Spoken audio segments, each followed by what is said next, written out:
Hey guys, welcome back to my YouTube channel. If you're new, welcome. My name's Jenny. So I'm going to show you guys a really quick hair wrap tutorial because I feel like it's been so long since I did a hair wrap video.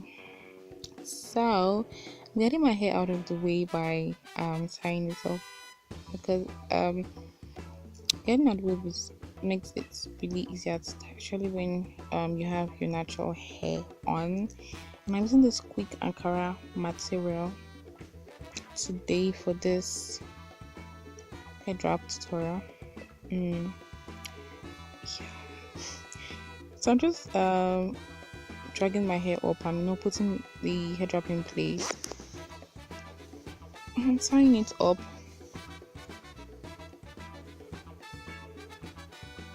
And I'm just making it into a really cute bow tie by tying it for the second time. And I don't know how to explain this. I guess it's self-explanatory though. Yeah, but I made a cute bow tie. Now I'm just going to use a bobby pin to pin my head to make it stay because this fussy hair is so stubborn. Yeah guys, so that's all for this video. Hit that subscribe button if you're not already subscribed to my channel. Give this video a big thumbs up.